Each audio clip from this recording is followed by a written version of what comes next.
Welcome to Soul Steps with Dr. Wrenn. I'm your heart-to-heart walking companion. These short, soulful reflections come straight from my morning devotion walks. Think of it as a chat with your bestie that feeds your mind and spirit. Walk with me or just listen and get ready to feel uplifted, informed, and inspired.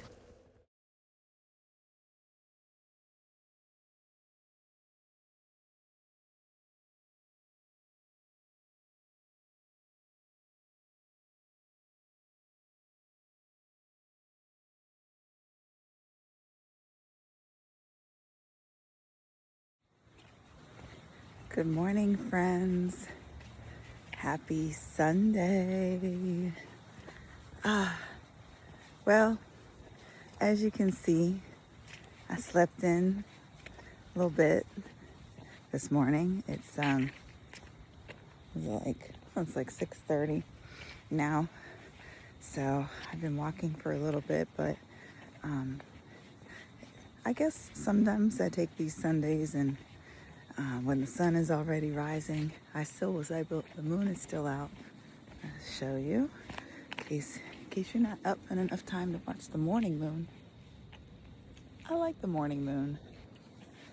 You know, there's a nighttime moon and then there's the morning moon. And depending on where you live, you might be in a place where your geographic kind of positioning makes the nighttime moon visible or the morning moon. So let me see. I think my house faces north-south. So my windows, it's kind of going over the top of my house, the sun and the moon. So I usually have to go outside to get the east-west view.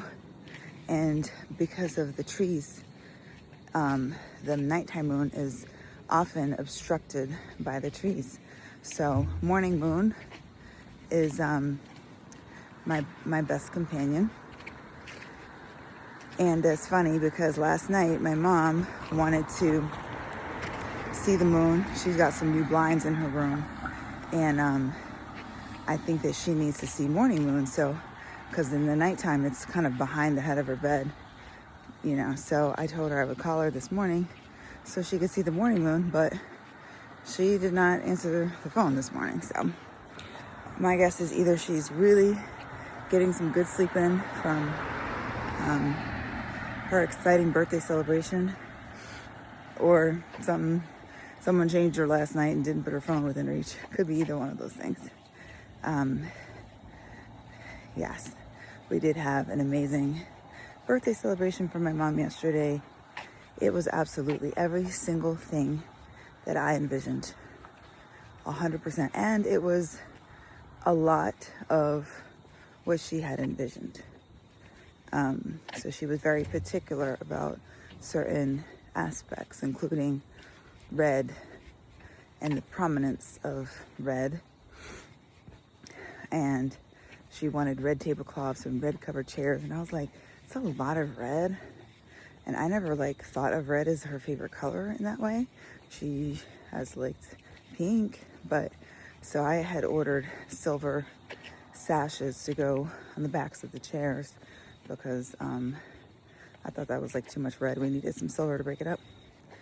And I couldn't talk her out of using a different color. But honestly, the red on red, that was on point. So maybe I should take more design tips from Mama. And the balloons were beautiful. I don't know what Kenya's company is. I'll have to figure that out and tag it. And the centerpieces were just so beautifully amazing, inspired by my mother's love of books and reading. It was like a book opened on its spine with the pages kind of forming a vase and flowers coming from the top. It was so pretty. I did not take, you know why? I didn't take a lot of pictures, which is so unlike me. So unlike me. But that reflects the level of trust that I have in our photographer. Julius Grimes from, I can't even remember these people's businesses. It's creative something. I'll find it. He's amazing. So I trusted that he was going to take amazing pictures, and that's the ones that I will have. So I didn't feel the pressure to take my own pictures, which did allow me to have a different level of presence, especially for the first section. I was part event coordinator, orchestrating all the different portraits. And I think we got all the different portraits, singles, groups, families, siblings, children, grandchildren, friends. And hopefully, I think everybody that came had a picture with the Queen Mother. Okay, it's gonna get loud. Coming up on my loud street. And it's late in the day, so I know. Actually, not that bad. I thought it was gonna be like super, but I guess it's Sunday. So anyway, so my mother was crowned by another queen. So Queen Aniva is got her title of queen by marriage in Nigeria. So she bestowed upon my mother the honorific of the Queen of Hearts. So I think the red really tied into that. And honestly, like the imagery of like the Alice in Wonderland queen, who like she wasn't a cool queen, but still, you know, the Queen of Hearts. She was the Queen of Hearts. Very, very on theme. So, but it was everything that I had hoped for my mother. She had an amazing time. She did not suffer with pain during the event. I mean, definitely afterwards, it was, you know, tough and she was tired, but her excitement and adrenaline sustained her, and we got there at exactly the right time with not too much time. You got to really have timing so that she's not out of the bed for too long. And people came from out of state. Several people took airplanes, drove several hours. So it was really special. And it's a little bit of a morbid joke. It's not really a joke though. I really do feel this way. When people say, give them their flowers while they're here, I really believe in that. I really believe in honoring people while they're here, because funerals are for the living. By the time you're having a funeral, that person that you are honoring is long gone. I mean, they're gone from this earth. They cannot hear you in the same way that they could before. So if you have, there's kind of a bittersweet gift that comes from knowing that someone is dying. I mean, technically we're all dying in a sense, you know, you just don't know usually. But if you know that someone has a illness, a sickness as unto death, it is the bittersweet aspect of that reality, in my experience, is that you are given the gift of being able to really truly give them their flowers. So I think about my sister who we cared for on hospice. We knew she was dying, so we were able to rally the troops to come and visit with her, to sit with her, and family came, but she also met with strangers, and strangers to her. They weren't strangers to us. Actually, some people came into our lives that I did not know before.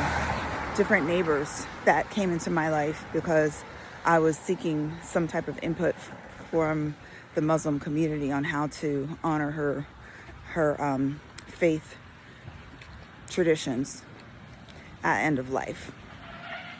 And so the ability to kind of have that constant parade of visitors in and out was very sustaining for me through a very difficult time, and was a great blessing to her. She loved visiting with people. She loved that people took the time to spend that time with her. And, my mother is not like sickly-ish, if that makes sense. Like, yes, cancer is like all throughout her body, trying to take her out, but, she is, cognitively intact, alert. Sorry, I'm using all these medical terms. Like, her thinking is good. She's able to carry on a conversation. She's able to ask questions and take in new information. I was missing my owls. Hello, owls. My owls are back. I was kind of missing those guys. I thought they had gone away or something. I don't even know if owls hibernate, but I was missing my little friends. Look how far I've come. I used to be scared of those owls, but now it's a nice little hoot. Hoot, hoot. Hooty hoo. Little hooty hoo. Okay, so my mom is like, full of life, basically is what I'm saying. And so, but at the same time, I've seen the PET scans. And, yeah. I know the cancer is a little beast. So we're trying to starve the cancer and make it a very inhospitable situation for the cancer in her body. Of course, we're praying. But honestly, like, I'm not, there's probably about 4 or 5, at least 4 people in my life right now that are dealing with the loss of mother or sickness in mother. And so I've seen a lot of different ways of responding to that. And,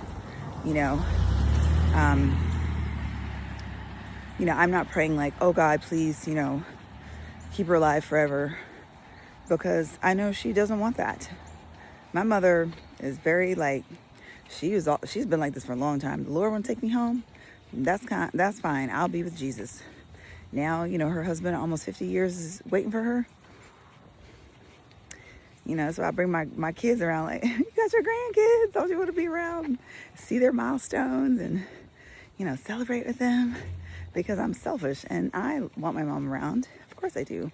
But I don't want her to suffer. And I also know that she is, it's been hard for her to have these limitations, the physical limitations. It's been hard to have to rely on other people for everything. That is why, we kind of will jokingly talk about her queenness and the ways in which she, kind of acts like we're her royal subjects. Like the other day, she has issues with salivation.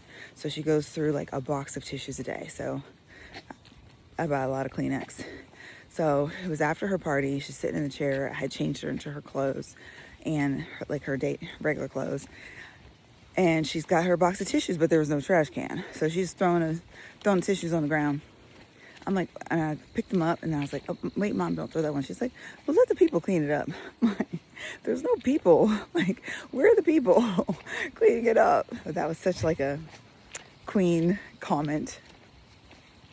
But the other side of that is that if she wants anything done, she does have to rely on someone else to do it. So it's not really an option for her if she wants to take a sip of water, which I was concerned about her hydration status from some things I observed. So I have a new system of tracking her water. Subtle. If you're in the hospital, the nurses will track ins and outs, they call it. But, if you're not in an acute setting, they don't do that. So they'll just bring you a cup of water and they're not really keeping track of it. But I know at this stage of life, the other reason why I do this is for check on myself. I think having the objective information about okay, how much weight has she lost? How is her appetite? How much nutrition is she taking in? It's a way for me to go through the process of letting go as I process and appreciate the ways in which my mother has lost functionality. So, and then if there's things that we can intervene upon to optimize her well-being, we'll do that. So she likes these little 8-ounce bottles of water. I know it's like horrible for the environment. Please don't judge me. But it's comfortable for her to hold, and it's manageable for her to drink them. So I put out 8 little 8-ounce bottles on her tray, and I tell her, hey, I know like she can't reach them when she wants to, but she can ask for them when they come in to change her, to say, have them open up 2 bottles and try to get through them. And then when I come and visit you, I'll check and see, and I'll replenish it. So, but she has to rely on somebody to get the bottle for her, to open up the top. And so, you know, the times that she's demanding, I just remember all the other times that maybe she had to sit soiled and wait for somebody to decide that it was her time to be changed, and how, you know, how that might threaten her sense of personal dignity. And I've been in that situation myself personally, so I do know what it feels like to just lose your faculties, have to rely on other people. So, hey, it's been 15 minutes. So if you're doing a 15-minute stretch, or if you were doing a 15-minute power walk, congratulations, you are done. But I do hope you hang out with me a little bit longer, because I do have a word for you. I mean, I'm just giving you updates on my awesome day yesterday, because I know you were just like really wanting to know how it went. But it was great. It was great for my mom, great for my siblings who were here. Got a chance. I had 2 of them stay with me, and then my brother and his girlfriend and her son stayed nearby. But we all had dinner together on Friday, hung out on Saturday, and it was just a beautiful flow. I mean, like, everything, we just all gelled together and enjoyed each other's company, and it was really one of the best times in a long time. I don't know if I can say it's the best time ever, because I feel like it's up there though, in terms of like the concentration of siblings. Like, in terms of there's all 8 of us, and there was 8 of us, and then like we had 4 together, and I've had really awesome times with like one-on-one or 3 of us together. Okay, so another top memory was when, I don't even know the context of this, but it was my sister Kathy, my sister Katira, my brother Greg, and we were at my house in New Jersey. By that point, my parents lived there, and I do not know what we were celebrating. It could have been a holiday. All I remember was we were tripping out about genetically modified carrots. And it was just the most hilarious time. So it was like one of those Wrenn moments where, like, I think it was my brother Greg who said something that I thought was completely ridiculous and untrue. But no one is going to like Google anything. We're just going to argue. So we were arguing maybe about like genetically modified carrots. And it just, I don't even remember the conversation, but we laughed, we argued. And then like afterwards I found this picture of this crazy looking carrot, and I sent it out to everybody. So we extended the joy. So that was like another one of those top sibling moments. But this one was up there. So I don't know, maybe our sweet spot of sibling numbers is 4. I don't know. We'll see. You know, my brother Walter is still in Raleigh, so it's hard for him to travel now. He's my oldest sibling. I have no idea how old he is. I've never known the ages of my siblings. Honestly, there's too many of them. I'm the youngest girl. I can never keep track. I only knew that my little brother was 5 years younger, and my older sister was 5 years older. And that was all I could keep track of. I never knew anybody else. So, you know, that's always fun when you're at the doctor's office and they're looking at you like, shoot, sometimes I have trouble remembering their birth order. So anyway, it was a great time with siblings. My family, you know, the teens were in and out doing different things we got to go to. my son's first varsity game of the season at the Elite 8 showcase. He played JV that morning. I think I talked about that a little bit, that parenting grace. And you know what? They won their JV game, and I heard they played well. And then the varsity game that evening was a riveting game, went into overtime. Such a great game. And we lost like in the last 10 seconds. Tough loss, but not the hardest loss, because it was a great, great game.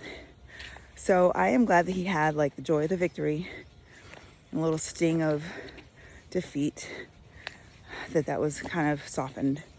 And his friend Kaylee and her mom got a chance to come, which I'm really grateful for all of the stress of having a teen that's having, romantic relationships. We did not think about getting this boy home. And when we packed up our car, we said, we need 5. We can take the sedan.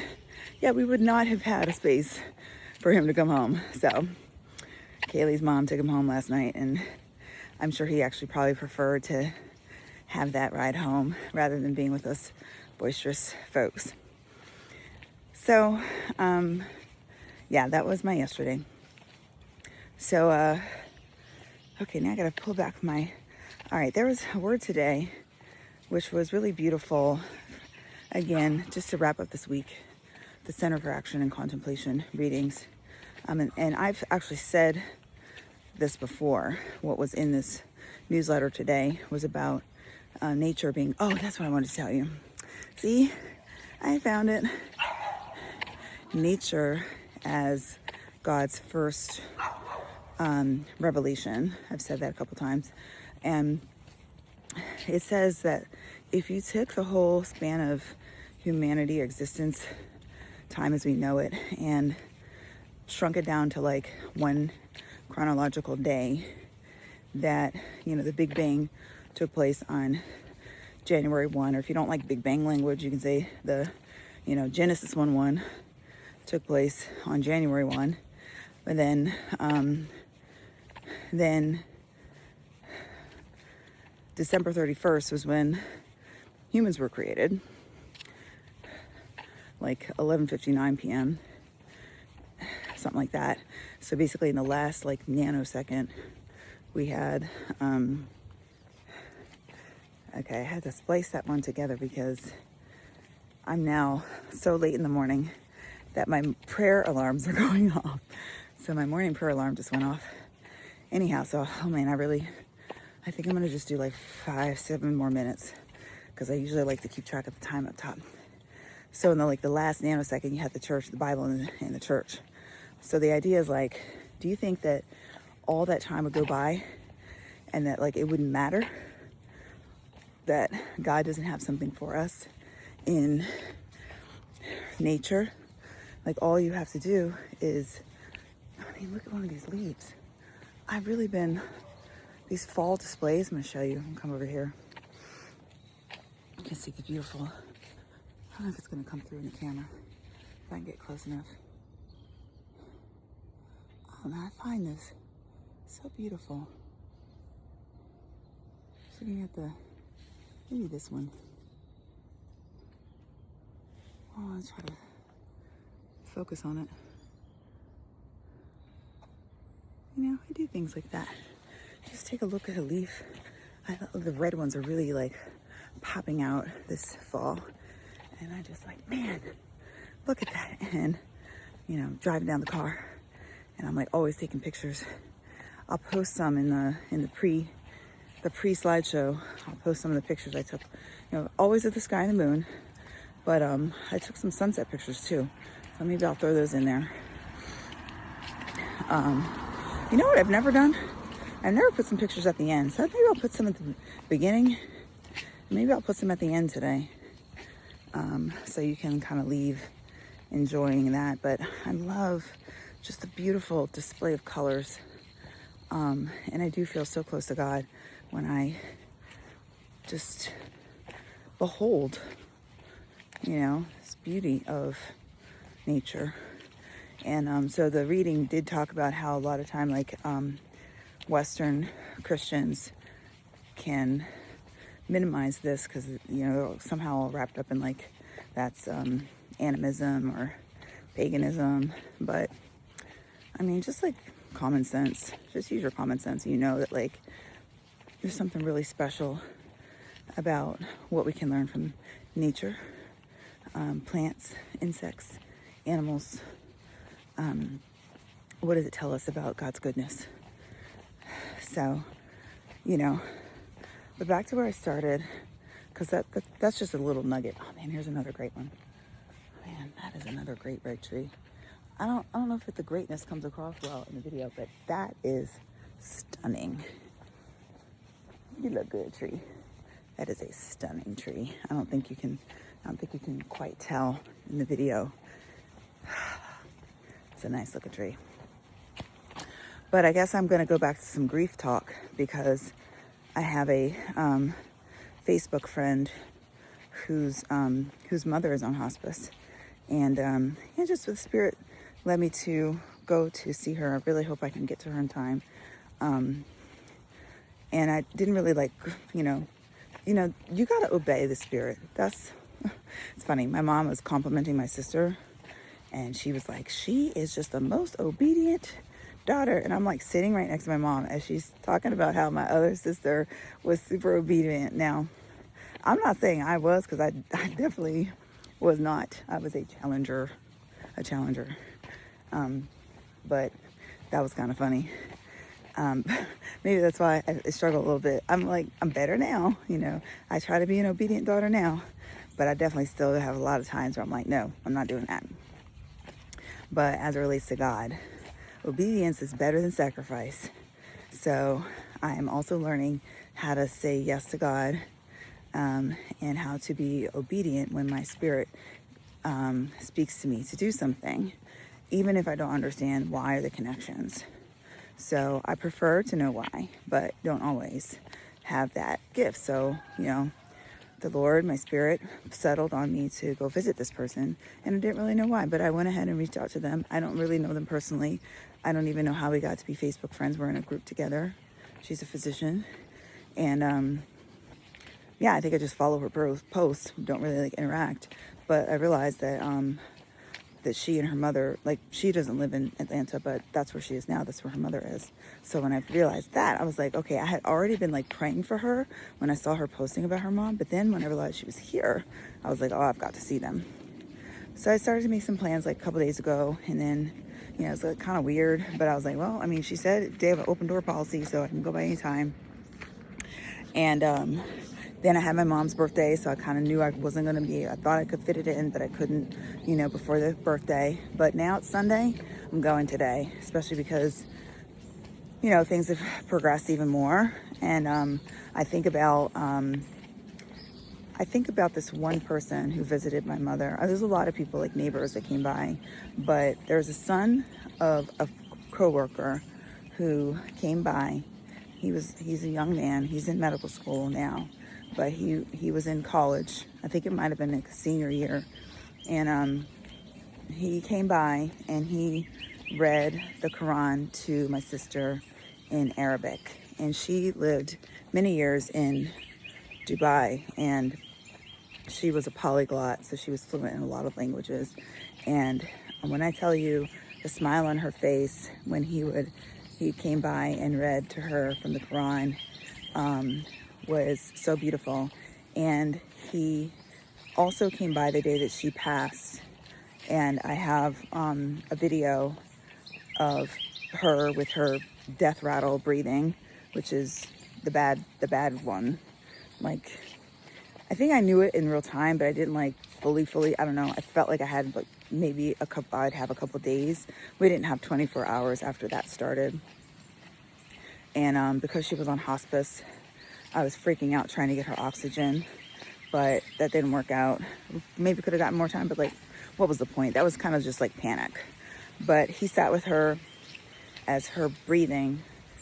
The trouble with the death rattle is just how labored the breathing is. It almost took every ounce of energy that she had just to take a breath. This is something we take for granted, I've been breathing this whole time I'm talking to you, not really thinking. I'm breathing a little harder, but that labored breathing is very painful to watch. But he read to her that day, and just the greatest gift. So today I'm thinking about that, and I'm like, I'm gonna go visit this family. I don't know what I'm gonna do. I'm gonna pray after I'm done here and just seek wisdom about, what can I offer them in the form of comfort. And I know it will bless me way more than it blesses them. And so, this is all part of grief. I'm going to be saying some more things about grief, especially going into the holidays, and especially as I'm planning to have some type of community gathering around grief, which I'm going to plan out next week. So I'll come to you to share some more things. It's a hard time of year for many people, and I know it will be a challenging year for me, this first Christmas without my dad, when he was such a central aspect of, he's like literally the Black Santa. And I was kind of joking when he had chemo and it almost killed him, the first dose of chemo, the first and only dose.